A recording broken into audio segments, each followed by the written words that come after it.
निजी सिद्ध क्षेत्र की छांव तले सौरभांचल परिसर में 19 से 25 जनवरी 2024 के मध्य होने जा रहा है। त्रियुग आश्रम स्थित श्री 1008 आदिनाथ प्रभु के भव्याति भव्य मूल मंदिर के सम्मुख अष्ट गजेंद्र चतुर्मुख मानस्तंभ में विराजमान होने वाली श्रीमद जिनेन्द्र अष्ट प्रतिमाओं का भव्य पंचकल्याणक प्रतिष्ठा महामहोत्सव एवं विश्व समृद्धि शांति महायज्ञ, जिसमें भक्तों को मिलेगा परम पूज्य स्थविराचार्य श्री 108 संभव सागर जी गुरुदेव के साथ साथ मधुबन में विराजमान चतुर्विद संघ के पावन सानिध्य में शुभ क्रियाएं करने का परम सौभाग्य। आप सब भी इस महामहोत्सव में सम्मिलित होकर करें महापुण्य का अर्जन।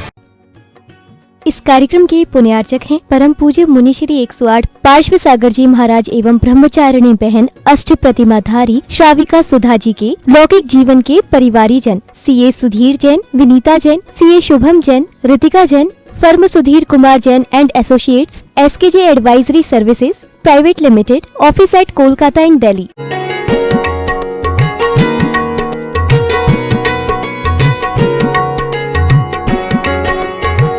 मैं सुखी दुखी में रंग कराव, मेरे धन ग्रह ग्रो धन प्रभाव, मेरे सुततिय में सबल दिन बेरूप मूर्ख प्रवीण। आज व्यक्ति रोज सुबह से शाम तक मैं का प्रयोग कितनी बार करता है, परंतु यथार्थता देखें तो मैं की यथार्थता को आज तक किसी ने जाना ही नहीं है। मैं और मेरा कितनी बार उस शब्द का प्रयोग करते हुए भी उस मैं और मेरा का यथार्थता को जाना नहीं है व्यक्ति ने। मैं कौन से वस्तु का स्वरूप है ये अभी तक नहीं पहचाना। मैं शब्द कहाँ से प्रयोग होता है, किसके द्वारा प्रयोग होता है, ये अभी हम जाने नहीं हैं। इसलिए व्यक्ति कहता है मैं सुखी हूँ, मैं दुखी हूँ, मैं रंक हूँ, मैं राजा हूँ, मैं वृद्ध हूँ, मैं जवान हूँ, मैं बूढ़ा हूँ। इस प्रकार अनेक प्रकार से मैं का प्रयोग करता है, परंतु मैं शब्द है उस यथार्थता की आत्मा का। ये आत्मा का नाम ही मैं है। आत्मा अलग है, देह अलग है। इसलिए आत्मा न सुखी न दुखी, न वृद्ध है न जवान है, न रंग है न राजा है।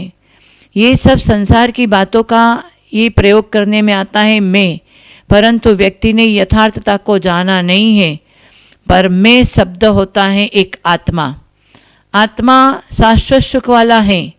संसारियों का सुख इंद्रिय सुख है और सिद्धों का सुख आत्म सुख है। इसलिए मैं शब्द को प्रयोग करना है तो उसमें लक्ष्य बनाओ, मैं माने मेरी आत्मा। इस आत्मा को लक्ष्य लेकर के व्यवहार करो तो निश्चित आज नहीं तो कल सम्यक्त के साथ में हम भी अपने कर्मों को पछाड़ करके सिद्ध पद को प्राप्त कर सकते हैं। कोई पूछे आप कौन है तो तुरंत व्यक्ति बोलता है मैं राहुल हूँ, मैं मनीष हूँ, मैं फलाना हूँ। इस प्रकार मैं ये काम करता हूँ, मेरा परिवार है, मेरे पिता का नाम ये है। तो मैं बाहर का व्यवहार में मैं का शब्द प्रयोग करते हैं, परंतु मैं शब्द का और मेरा शब्द का यथार्थ शब्द का ज्ञान अभी तक नहीं हुआ। और यदि यथार्थ शब्द का ज्ञान हो जाता, आत्मदृष्टि हो जाती, तो निश्चित हमारे जीवन में मोक्ष मार्ग में आगे बढ़ सकते थे। इसलिए आत्मा शाश्वत है, कभी मरने वाली नहीं है। इसलिए आत्मा चेतन कहो, आत्मा कहो, जीव कहो।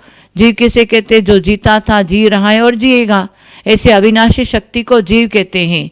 जीव पहले भी कोई पर्याय में था, आज भी इस पर्याय में है, आगे भी कर्म के अनुसार दूसरी पर्याय को धारण करेंगे। जब तक हमारा कर्म आत्मा के साथ में है तो ये पर्याय बदलती रहती हैं। जब तक शरीर है तब तक सुख दुख, कर्म का आश्रय बंध, ये सब चलता रहेगा। इसलिए कर्म का आश्रय बंध से छुटकारा पाने के लिए मैं माने आत्मा को पहचानना पड़ेगा। इंद्रिय सुख में आप वो शाश्वत सुख नहीं है। थोड़ी देर के लिए सुख का अनुभव होता है, परंतु वो सुख शाश्वत नहीं होता है। इंद्रिय सुख शाश्वत नहीं है, इसलिए कभी सुख का कभी दुख का अनुभव करते रहते हैं व्यक्ति। इसलिए जिंदगी कभी कभी उदासीनता की आग है, जिंदगी कभी कभी सुखों का बाग है, कड़वा मीठा अनुभव का स्वाद है और अंत में अपने किए हुए कर्म का हिसाब है। कभी कभी तो चारों तरफ से अपने को सुख का वातावरण दिखता है, कभी कभी चारों तरफ से ऐसे ऐसे समाचार आ जाता है तो दुख का वातावरण हो जाता है। और कभी कभी राग, कभी कभी द्वेष, ये राग और द्वेष का कड़वा मीठा स्वाद है और अंत में अपने किए हुए कर्मों का हिसाब है। अंत में तो अपने कर्म जिसने जैसा किया है उसका फल उसको अकेले को भोगना पड़ेगा। इसलिए आत्मा को समझना है। जब तक हम अपनी निज आत्मा को नहीं समझेंगे तो हमारा कल्याण 3 काल में होने वाला नहीं। पर्याय को बदलते रहेंगे, पर्याय को बदलते रहेंगे, और कोई भी पर्याय प्राप्त करो और कर्म का उदय आता है। कभी शाता का उदय आता है, कभी अशाता का उदय आता है। शाता के उदय में हमें सुख का अनुभव होता है, अशाता के उदय में हमें दुख का अनुभव होता है। परंतु जो शाश्वत सुख होता है उसमें कोई सुख दुख की बात ही नहीं, शरीर रहित हो गए हैं। इसलिए शाश्वत सुख प्राप्त करने के लिए हमें आत्मा को पहचानना पड़ेगा। देह, शरीर और आत्मा बिल्कुल अलग हैं। शरीर भिन्न है, आत्मा भिन्न है। जिस तरह से नदी के दोनों किनारे कभी भी एक नहीं होते हैं, सूर्य और चंद्र कभी मिलते नहीं हैं। हमारे जीवन में एक शल्यकना धारण करने का समय आया। उपसर्ग, शल्यकना कब धारण किया जाता? उपसर्ग दुर्भिक्ष, उपसर्ग आने पर, दुर्भिक्ष होने पर, उपसर्ग दुर्भिक्ष, जरा से बुढ़ापा में, बुढ़ापा आ गया, अब शरीर काम नहीं करता, रुझायाम छा में रोग आने पर, शरीर में कोई रोग पकड़ लिया, और जैसे रुझायाम था निष्प्रतिकार और शरीर को बचाने का कोई उपाय नहीं है, ऐसा कुछ कारण मिलने पर धर्माया, धर्म की प्राप्ति के लिए, धर्म की रक्षा के लिए, समाधि मरण प्राप्ति के लिए, धर्माय तनु विमोचना हो, शरीर का त्याग करने का नाम दुर्भिक्ष है। ये शल्यकना है। दुर्भिक्ष आदि के समय में शल्यकना को, शरीर का महत्व कर, शरीर का त्याग करने का ये जो कारण मिलेगा, उपसर्ग, दुर्भिक्ष, रोग और जो है बुढ़ापा, इन कारणों को लेकर के शल्यकना लेता है, उसको समाधि मरण की प्राप्ति होती है। इसलिए प्रपंच का कार्य जो उपवास करने वाले को और समाधि साधन करने वाले को प्रपंच से दूर रहना चाहिए, क्योंकि उपवास का अर्थ ही है उपवास, आत्मा के समीप में वास करना, माने आत्मा के चिंतन में ही रहना, समझे। प्रपंच का कार्य नहीं करना, तब उपवास सार्थक है। नहीं तो ये शेर के समान, समझे। उपवास किसको बोलते हैं? वो विषय कषाय से युक्त है, आरंभ परिवार सहित है, समझे। वो उपवास करना ये शेष लंघन बने वो शेर के समान। एक बार किसी हिरण को मकर के मार करके से है, तो वो गुफा में जा कर के 3 दिन जब तक भूख नहीं लगा तब तक लेट जाता है, फिर भूख लगे तो बाहर आता है। उसी प्रकार जो है तो ये जो है ना हिंसक जीव जो है उपवास करते हैं, उसको उपवास नहीं कहते हैं। आत्मा के समीप रहने का नाम उपवास है। कषाय विषयाहार त्यागो यत्र विधीयते। कषाय और विषयाहार, विषय भोगों की वासना और क्रोधमान माया लोभ, ये है त्याग है, तो वो उपवास माना जाता है। नहीं तो कषाय विषयाहार त्यागो यत्र विधीयते, शेषम लंघनम लंघन कहलाएगा। उपवास करना, कषाय करना, हमने और जो है विषय भोगों की वासना को नहीं छोड़ना, तो उस व्यक्ति का उपवास बेकार है, समझे। ख्याति पूजा लाभ के लिए उपवास करना और जो 5 इंद्रियों का भोग भोगना, समझे, उसके लिए कैसे उपवास नहीं माना जाता। इसलिए शल्यकना लेने के बाद में वास्तव में समता भाव की सिद्धि के लिए समाधि मरण करने वालों को क्या करना चाहिए? ये वास्तव में षड्रस का त्याग, अन्न का त्याग, ये सब जो है अंत में फलाहार में रहना, ये सब जो है ना, तो वो एक जो है पहले आहार त्याग, चारों प्रकार का आहार का त्याग, उसके बाद में है अन्न का त्याग, छठरस त्याग, उसके बाद में जो है एक फलाहार, थोड़ा फलाहार में रहते हैं, और फलाहार में त्याग करके निराहारी होते हैं। समझे? वो निराहारी होने बाद उसको जो है आत्मा के समीप रहने का सौभाग्य प्राप्त होता है। आत्मा के समीप रहने का नाम उपवास है। तो उस उपवास में कषाय आदि हैं और रहित होने से, तो विषय कषाय से रहित होने से उसको आत्मा का चिंतन से ही समता भाव की सिद्धि होती है, और समता भाव से समाधि मरण की प्राप्ति होती है। इसीलिए उसको किसको होता है? ब्राह्मण, क्षत्रिय, वैश्य होते 3 वर्ण श्रेष्ठ माना जाता व्यवहार में।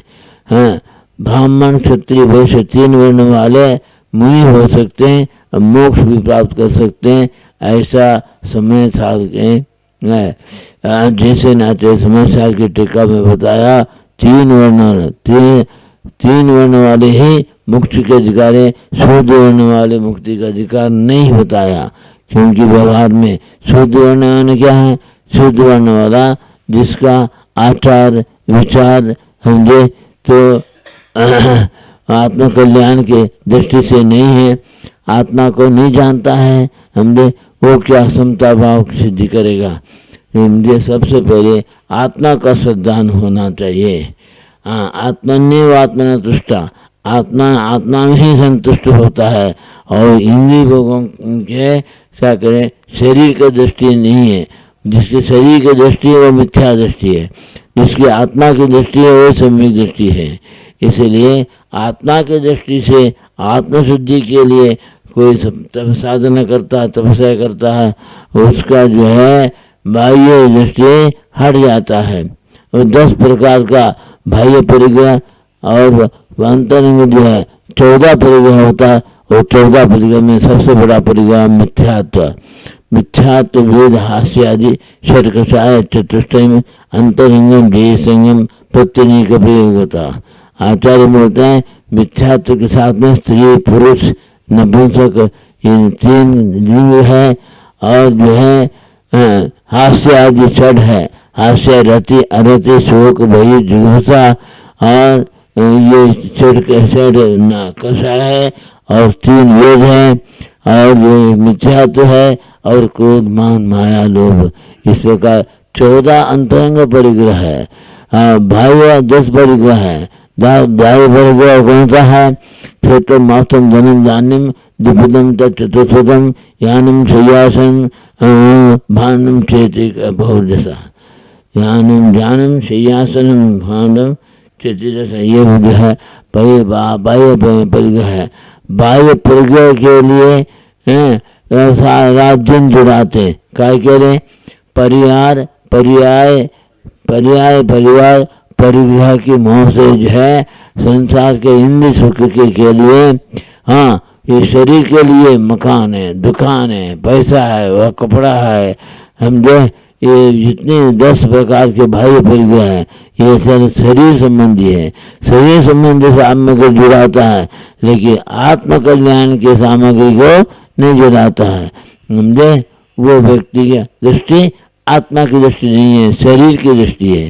शरीर की दृष्टि वाला ही मिथ्या दृष्टि अनंत काल से जो है वो आत्मा को भूल करके अनादिकाल से साधु होकर के भी आत्मकल्याण की दृष्टि नहीं है, ख्याति पूजा लाभ की दृष्टि है। समझे, बढ़िया बढ़िया नमकीन मिठाई खाएंगे, बढ़िया बढ़िया पदार्थ खाएंगे, बढ़िया कमरे में रहेंगे, बढ़िया ऐश मौज करते रहेंगे। समझे, वो साधु नहीं है, स्वाधु है। स्वाधु है इंद्रिय भोगों की आकांक्षा करने वाला गृहस्थी के समान होता है। उसको जो है साधना का कोई फल नहीं मिलेगा, साधु वेश धारण करने से कोई फायदा नहीं है। समझे, तो भगवत गीता में भी साधु का बहुत अच्छा बताया। दुखेशन जुगे मना सुखेश युगत स्पृहा वीतराग भय क्रोधा स्थित मुनिरुच्यते। उसको मुनि कहते हैं, उन्हीं को उसको साधु बोलते हैं। गीता में बोला है क्या, दुख से न जिज्ञाना, इंद्रिय संबंधी पदार्थ को छोड़ने में दुख होता है, उस दुख से विज्ञा मैंने उसी प्रकार के संकल्प विकल्प नहीं करता है, समझे। संसार के दुख के कारण होता है संसारी प्राणियों को, लेकिन साधु बनने बाद में, जब गृहस्थी का त्याग करने बाद में फिर गृहस्थी संबंधी परिग्रह को जोड़ना चाहता है, वो काय का साधु है। इसलिए दुख से है, दुख का कारण छोड़ने में वहाँ विग्रह मन में किसी प्रकार क्लेश नहीं करता है। सुखे स्पहा, संसार के सुख की स्वाहा नहीं, इच्छा ही नहीं है, समझे। दुखे सुख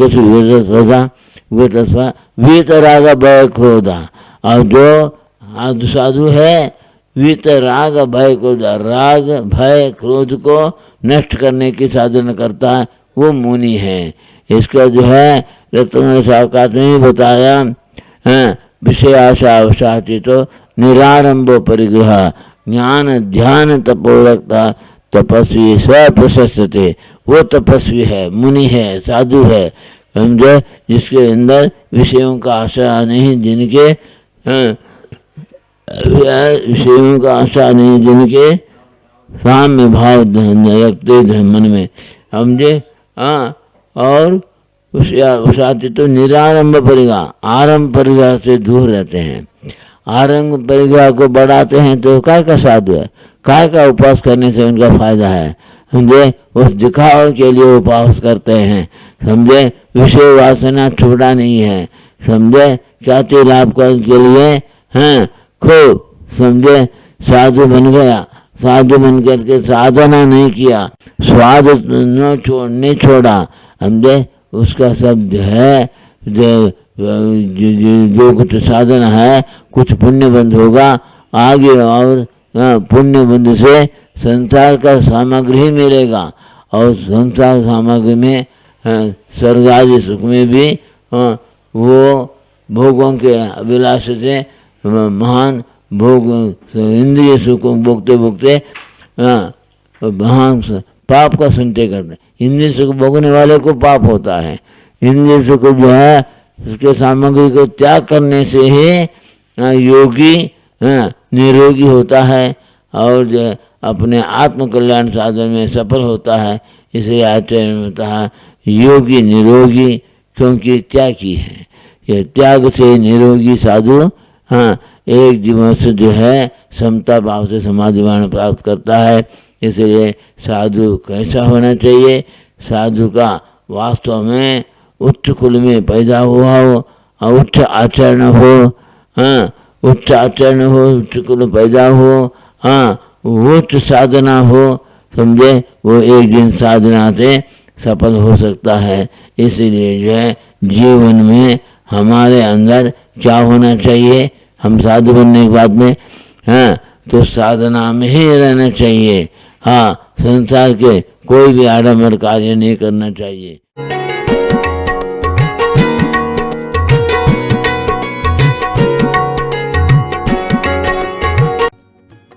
इस कार्यक्रम के पुण्यार्जक थे परम पूज्य मुनि श्री 108 पार्श्व सागर जी महाराज एवं ब्रह्मचारिणी बहन अष्ट प्रतिमाधारी श्राविका सुधा जी के लौकिक जीवन के परिवारी जन CA Sudhir Jain, Vinita Jain, CA Shubham Jain, Ritika Jain, firm Sudhir Kumar Jain and associates, SKJ advisory services private limited, office at Kolkata and Delhi.